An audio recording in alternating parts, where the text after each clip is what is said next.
Ia adalah Presiden ketiga Republik Indonesia. Memimpin pada masa transisi, ia menjadi Bapak Demokrasi. Kiprahnya dalam dunia dirgantara membuatnya mendapat gelar Warga Kehormatan di Jerman. Ia juga pernah membawa Indonesia berjaya dengan memiliki pesawat terbang buatan dalam negeri. Pemilik 46 hak paten di bidang aeronautika, yang juga dikenal sebagai Bapak Teknologi. Melihat lebih dekat sosok Baharudin Yusuf Habibie. Jadi kedatangan agenda hari ini adalah untuk meresmikan Monumen Ainun Habibie untuk masyarakat di Parepare. Ya, Monumen Cinta Sejati Habibie dan Ainun. Itu namanya. Sekaligus merayakan hari pernikahan Besok. Bapak Habibie dan juga Besok. Ibu Ainun besok. Gimana perasaannya, Pak? Rasanya ibu selalu dengan saya kok. Hadir di sini? Hadir. Di mana? Dalam hati saya. Saya berkesempatan mengikuti perjalanan Habibie ke kampung halaman di Parepare, Sulawesi Selatan. Semuanya mengalukan nama Habibie.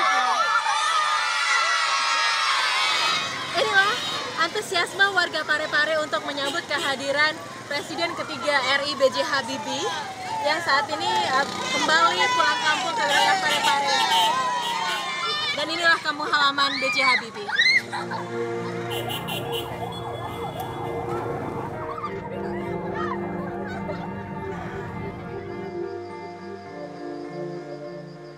Ini sebuah kesempatan yang sangat luar biasa. Iya. Saya bisa bertemu dengan Pak Habibie. Iya. Dan keluarga besar Habibie ada Ibu Sri Sudarsono. Ya, dan Ibu Siti Badriah Besari. Dan juga Pak Nafi Besari. Ini momen yang luar biasa bisa berkumpul semua di Parepare, kota kelahiran Pak Habibie. Iya. Sering berkumpul seperti ini, Pak? Enggak sering, ini pertama kalinya mereka kemari, ya. Pertama kali. Pertama kali. Kalau Sri lah, ya lahir Memang di orang sini. sini. Iya. Ya. Tapi mereka pertama kali. Tempat terbersit apa cita-cita Pak Habibie sewaktu kecil? Insinyur. Saya terpesona kalau lihat tanaman di Indonesia gampang kan di mana-mana ada tumbuh. Tapi melihat orang membuat jembatan, begitu itu bagi saya sangat menarik. Saya tanya kenapa dia bisa buat gitu. Dibilang dia insinyur, apa itu? Pokoknya dia rekayasa, saya juga mau jadi gitu. Tapi kejeniusan seorang Habibie kecil sudah terlihat dari dulu, Ibu Sri?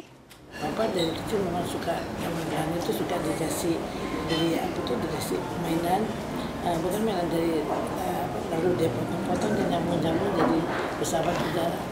Oh, oke. Ya mekano. Ya, itu sudah dari kecil. Dari kecil sudah suka main pesawat. Masih SMP sama sudah hobinya ke situ. Di samping sepatu roda. Dari 100% masyarakat atau siswa yang pergi ke Jerman, Anda satu-satunya yang dibiayai oleh orang tua. Ya. Seberapa besar peran Ibu? Pada saat itu ayah sudah tiada. Tiada. Ya ibu mengambil begini, mengajukan permohonan. Saya sebenarnya bisa mendapat beasiswa seperti yang lain. Tapi karena ibu saya itu tidak mau, karena dia sumpah waktu saya meninggal bahwa dia akan biayai anaknya semua termasuk yang di kandungan dengan keringat dan dia berkarya, bekerja dengan tangannya sendiri. Bu, kalau Pak Habibie lihat, di situ masih ingat foto pernikahan Pak Habibie dengan Ibu Ainun? Iya. Tapi menjadi sebuah kejutan pada suatu saat di masa Lebaran, Ibu Ainun membawa Pak Habibie datang. Nggak ada calon, nggak ada apa-apa. Dia pulang dari Jerman, Iya. mau lebaran ke rumah saya, ke bapak ibu saya. Karena sudah lama nggak ketemu, dia studi di Jerman, baru pulang pertama kali. Ternyata gula Jawa itu yang menjadi pendamping Pak Habibie selama 48 tahun ya, Pak? Iya. Tapi Ibu Ainun sering bilang sama saya, kamu memang nyentrek ya, kamu kualat. Sekarang kamu bilang saya jelek, gendut, 1001 macam. Tapi sampai dunia kiamat kamu selalu dengan saya. Terbukti ya, Pak? Terbukti. Apa yang menyebabkan Ibu Ainun menjadi anak emas di keluarga besar? Tidak tahu saya. Tidak Ayah tahu. saya mungkin melihat yang namanya anaknya Hasri Ainun itu senang, dan dia orang yang selalu mengatasi studinya dengan prestasi yang tinggi, yang bagus. Ayah saya senang. Dan Ibu Ainun selalu mendapat prestasi. Oh dia jagoan tuh. Dia selalu hebat. Number one. Kan? Angkanya tidak pernah di bawah 6, tidak 8, 9 ke atas semua. Kemudian setelah menikah dengan Pak Habibie, Ibu Ainun dibawa yang ke Jerman. Iya, Ada rasa kehilangan langsung. Pak waktu itu? Langsung sudah. Apa yang disampaikan oleh Saya pihak pernah keluarga? menanyakan dia, Nun, kamu tuh mau ke Jerman ya? Iya Mbak, Jerman tuh jauh loh. Saya tahu kan. Lah nanti kapan lagi kita ketemu? Saya bilang. Ternyata lama, 15 tahun kemudian saya baru ketemu Ainun lagi. Sewaktu menjadi ibu negara, masih dekat tentunya dengan Ibu Ainun? Justru waktu jadi ibu negara tidak terlampau bisa dekat karena alasan protokoler. Sudah pensiun seperti ini kita malah justru jadi lebih dekat. Tapi itu juga tidak diinginkan oleh Habibie dan Ainun ya sebenarnya Pak menjadi Presiden Republik Indonesia. Enggak ada rencana. Ya kami hanya satu sasarannya, saya membuat pesawat terbang. Itu. Oke, baik, singkat. Romeo and Juliet, Ainun Habibie. Mana yang lebih romantis? Dan mana yang lebih menginspirasi? Romeo dan Juliet tidak pernah nikah. Oke.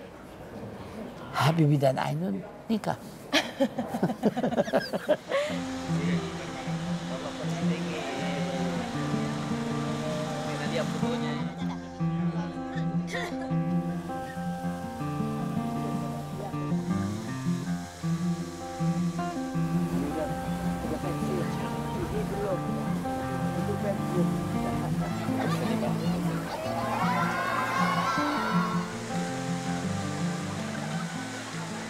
Pak Habibie, Nah, ini. sejenak saya mengajak Anda untuk kembali memandang Monumen Cinta Sejati Habibie dan Ainun. Indah, Pak. Indah. Ibu Ainun hadir bersama Anda hari ini? Saat ini? Tiap saat. Apa yang Anda sampaikan melihat monumen ini kepada Ibu Ainun? Indah ya, Ma. Diabadikan. Bangga, Pak. Pasti ini juga menjadi kebanggaan untuk masyarakat Parepare, Pak. Ya, seperti Memiliki itulah. seorang Habibie. Bagaimana seorang Habibie bisa membawa kemajuan bagi Parepare? Saya yakin dengan Habibie seorang nama tokoh besar nasional dan internasional, pemikiran-pemikiran beliau saya sangat harapkan untuk membangun Parepare menuju kota metropolis. Seperti itulah. Dengan Monumen Cinta Sejati ini cinta seperti apa? Energi cinta seperti apa yang ingin ditularkan oleh Pak Habibie dan Ibu Ainun kepada masyarakat Parepare dan Indonesia? Saya mengharapkan agar cinta dalam arti yang luas, yang 5 itu, cinta pada sesama manusia, kepada karya sesama manusia, ke lingkungannya, ke pekerjaannya, dan tugasnya, dan cinta pada Tuhan Yang Maha Esa. Itu betul. Sayur asem begitu. Saya rasa iya. Ini apa ini? Billnya kan? Ini daunnya. Daunnya iya, iya. Nggak ada peti ya?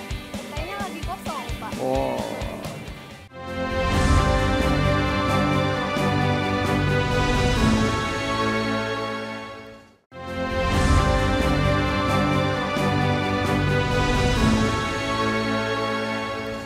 Pak Habibie, Ya, lagi-lagi kita terbang dengan Boeing 737. Kok Iya. kita terbang dengan pesawat sendiri, Pak? iya, karena tadinya sebagai Boeing 737 itu kita merencanakan sudah tahun 2002 memiliki N2130. Ialah suatu pesawat penumpang jet bermesin 2 yang bisa mengangkut 130 passenger. Udah selesai riset, selesai boleh dikatakan rekayasa awal, dan semuanya itu tiba-tiba dilarang, di stop. Karena itu kita tidak miliki, sekarang masuk. Waktu itu Boeing 737 belum punya winglet. Demikian juga yang lebih sedih lagi N250. Gatot Kaca? Gatot Gimana Kaca nasibnya sekarang? sama, sebenarnya Gatot Kaca itu sudah 80% mendapat FIA certification. Suruh stop. Alasannya karena banyak utangnya, tapi bukan kita yang utang swasta.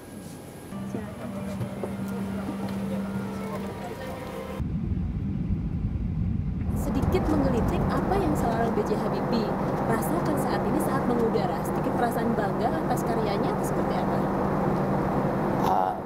Bukan bangga, saya bersyukur.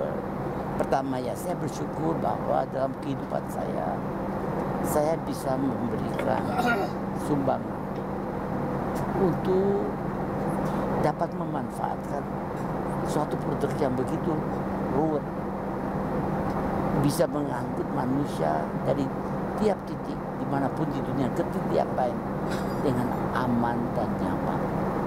R80 kini menjadi harapan baru bagi masyarakat Indonesia untuk kembali menumbuhkan industri dirgantara di tanah air. Atau seperti apa R80? R80 insya Allah ada pesawat terbang yang paling canggih dalam kelas. Jangan lupa deh, waktu N250 terbang hampir 20 tahun, dia paling top. Sekarang ya saya mulai, tapi saya sudah tua, tapi saya bersyukur punya anak intelektual, tentunya punya ilham dan tarik itu anak saya, tapi 2 orang nggak bisa buat, tapi saya punya jutaan anak intelektual dan cucu intelektual. Kepada mereka saya akan berikan nasihat dan magari supaya dia bisa teruskan perjuangan dari Eyang. Ya, Singkat saja, dukungan dari pemerintah seperti apa yang Bapak harapkan? Sampai sekarang dukungan pemerintah hanya pernyataan bahwa ini penting.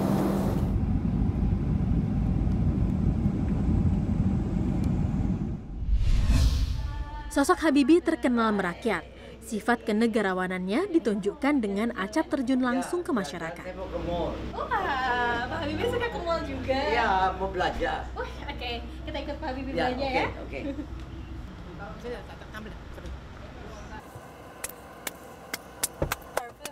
This is my perfume. Favorite one? Huh? Favorite one? Yeah, since Ibu Ainun yang milih many years. Nah, ini memang kegemaran Pak Habibie untuk belanja seperti ini?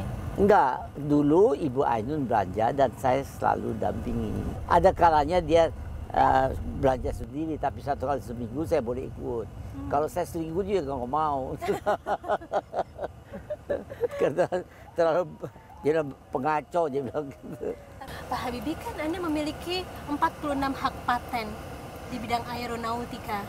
Iya. Benar seperti itu? Saya rasa setengah benar. Karena tidak dibenarkan waktu itu, waktu saya sedang bekerja sangat produktif, sedang puncaknya perang dingin. Jadi semua macam informasi dalam ilmu pengetahuan yang ada kaitannya dengan dirgantara dan senjata tidak boleh dipatenkan. Nah sekarang, bagaimana membuat suatu konstruksi yang harus ringan seperti sayap atau sirip atau buntut pesawat terbang. Di situ ada masalah ngitungnya gimana, produksi bagaimana, dan bagaimana memasukkan gaya yang ratusan ton masuk ke dalam seluruh sel tersebut. Bidang itu saya banyak bekerja. Saya kembangkan. Hasilnya nyata. Seluruh sirip dari Airbus itu bisa dibuat berdasarkan risetnya saya dengan tim saya pada waktu itu.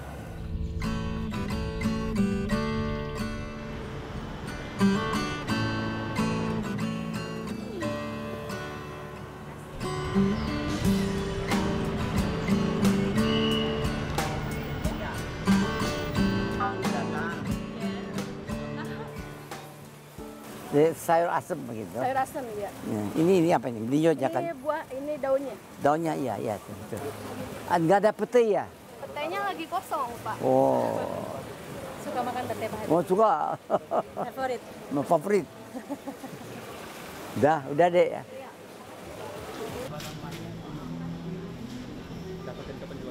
Dulu Ibu Ainun suka memasakkan makaroni skutel ya Pak? Ini. Makaroni skutel dia pakainya. Iya. Pakainya gini. Kau tahu ya? I read the book. Yeah. She like it. Very delicious. Dan hampir semua orang One day you should join me to have that. Maybe I will ask them to make it for you. thank you very much. Ya. Udah. Terima kasih ya. Ayo.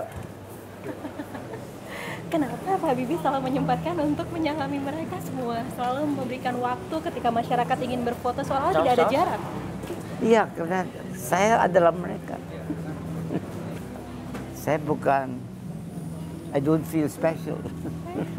I want to be an integrated part of all of you. Pak Habibie sering ngerasa nggak sih kalau Pak Habibie itu dulunya presiden loh gitu. Dan sekarang belanja seperti ini, milih sayur mayur, milih ikan sendiri. Semua kita kan orang biasa juga makan gitu, minum. What's the difference? Ada pepatah yang mengatakan setinggi apapun Anda terbang itu jatuhnya selalu di darat. Jadi setinggi apapun Anda sedang berada, Bapak Presiden, jangan lupakan Anda akarnya di mana. Akarnya ada pada rakyat itu. Ya, ya. Tapi selalu merakyat seperti ini ya, seperti nggak ada berjarak sama. Nggak ada jarak. Di Jerman pun dengan saya, itu kita makan itu harus satu meja dengan beliau. Oke, makan satu meja dengan Pak Habibie. Iya, kalau kita di restoran itu kita satu meja. Kita jawab pun diajak dekat dengan beliau. Ayo. Kenal sosok seorang Eyang kalau misalnya kita sebutnya sekarang. Sosok yang sangat inspiratif Mbak untuk saya supaya terus belajar, terus berusaha, supaya menjadi sosok yang bisa sehebat beliau. Seperti itu. Belanja 15 menit foto-fotonya yang lama ya Pak? Lebih lama. Semuanya ngantri untuk foto sama Pak Habibie. Padahal belanjanya sebentar. Tapi ada kepuasan sendiri untuk bisa bertemu langsung dengan masyarakat. Dengan cucu-cucu intelektual. Ya, that's true. Dan jadi hiburan tersendiri ya Pak ya? Ya, suatu menggarisbawahi bahwa kita bagian dari mereka. Iya. Gitu toh. Ini hobinya Pak Habibie untuk belanja gadget. Iya, lihat kalau dia baik. Oh, ini kamera Pak Habibie juga salah satu koleksi Bapak. Selalu dibawa juga, oke? Bawa. Lumix. Secanggih apa ini? Waktu saya beli paling canggih. Ini beli di mana? Waktu di Jerman atau di Indonesia? Saya rasa di Jerman. Pengen melihat fotonya Ibu Ainun hasil jepretan Pak Habibie, ada nggak ya? Kayak gini, saya yang ambil. Ini adalah foto Ibu Ainun hasil jepretan Pak Habibie. Iya, hasil jepretan saya di pesawat terbang sendiri. Ini pesawat terbang pribadi saya sendiri. Itu mebelnya di pesawat terbang dia pilih warnanya. Semua dia pilih. Ada tempat tidurnya juga.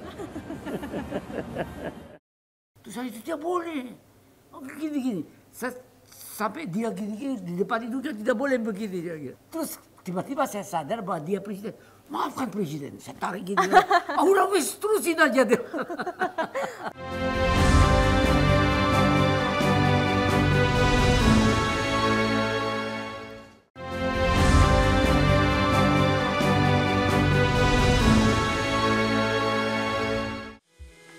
Wisma Habibie dan Ainun, rumah sekaligus tempat kerja semasa duduk di kursi pemerintahan.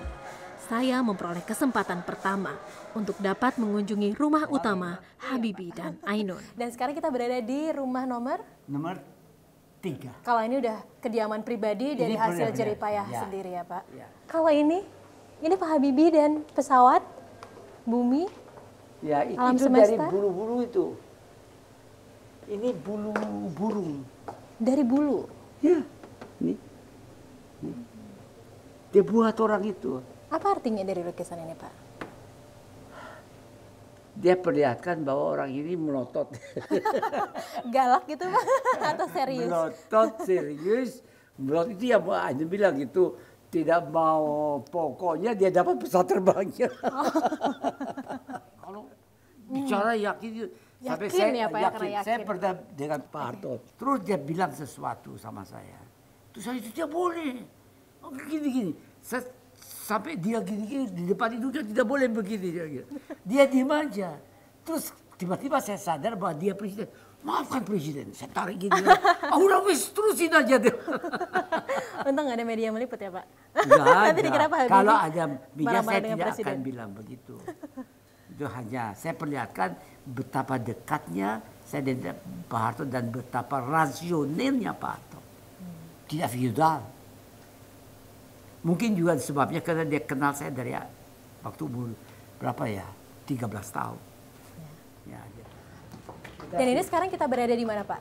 Ke rumah Habibie dan Ainun. Rumah Habibie dan Ainun, rumah Ini, utama ini. ya, Pak ya? Oke. Ini rumah utama Bapak. Bukan rumah utama, rumah. Ini rumah pendopo, perpustakaan dan sekretariat. Seluruhnya ini bisa di luar dibaca Wisma Habibie dan Ainun. Ada berarti kita yang pertama ya, Pak? Ya, Dan ini adalah ruang kerja private ruang Bapak. kerja. Sini. Di sini Bapak biasanya selalu Yo, menghabiskan sampai tengah waktu malam. sehari-hari, oke. Ya, sini. Jadi kalau saya di sini, lihat sini laptop, sini sini PC. Di sini juga Bapak menuliskan novel? Sini, Di sini. sini sebut. Memikirkan semua masalah negara waktu Bapak Sini. menjabat sebagai wakil dan juga presiden? Sini. Kalau Bapak lagi bekerja dan tidak selesai-selesai, biasanya Bu Ainun bilang apa, Pak? Ya tawar-menawar, masih berapa lama? Oh gitu, tawar-menawar. Ya tawar. Terus satu jam lagi. 1 jam dia nggak ganggu. 1 jam kemudian dia di depan pintu. Ayo, udah jadi. Itu swimming pool saya tadi berenang situ. Oh tadi berenang. Setiap hari Bapak berenang di sini? Kalau bisa ya. Koleksi-koleksi mobil?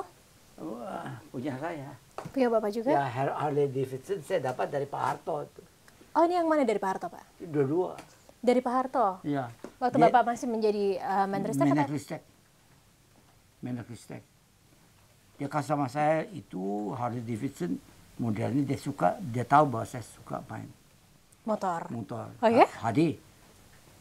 Dia bilang orang nggak percaya dulu si Habibie kok kecil gitu pakai yang gede gitu. Iya. Sempat punya motor? Ya punya. Oke. Sekarang masih ada nggak, Pak? Masih ada. Dan udah nggak pernah dipakai? Enggak dipakai. Ini Theodore von Kammenbord yang diberikan oleh ICAS.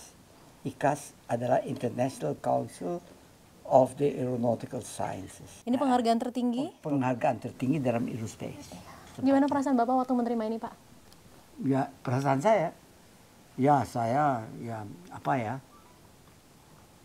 saya terima dengan baik dan terhormat. Yang penting saya sadar bahwa semuanya ini adalah mencerminkan hasil perjuangan dari seluruh bangsa Indonesia.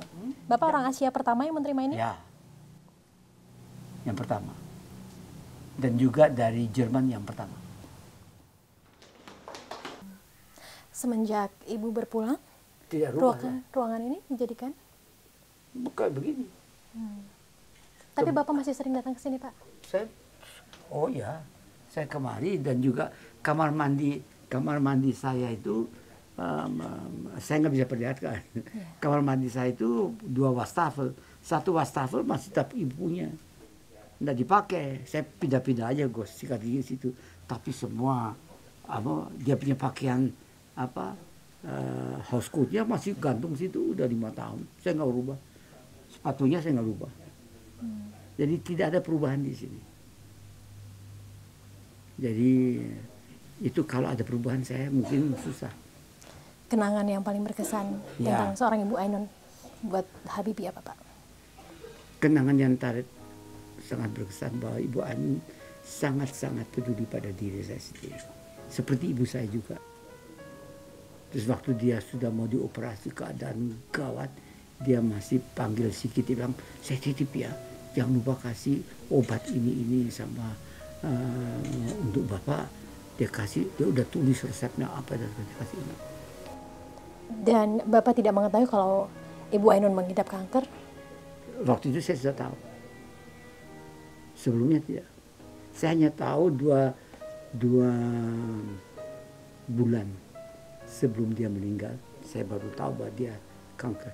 Juga Ibu Ainun. Ketika menjalani tugas sebagai ibu negara, pernahkah Ibu Ainun berkesah lelah? Ya, sering. Ingin menjadi rakyat biasa? Ya. Itu juga rencana kami sebenarnya tidak mau jadi wapres, apalagi presiden kita terpikir. Yang kami mau pensiun sejak kapal terbang N250 mengudara, tugas saya sudah selesai, industri strategis sudah ada, tugas saya selesai. Semua perolehan Bapak, lika-liku hidup Bapak, apa cita-cita yang masih belum tercapai? Ialah saya harus mengembalikan apa yang pernah dimiliki bangsa ini, industri strategis. Karena di dunia itu tidak ada industri strategis yang dihancurkan. Satu kata tentang Ainun Habibie. Ainun adalah separuh jiwa saya.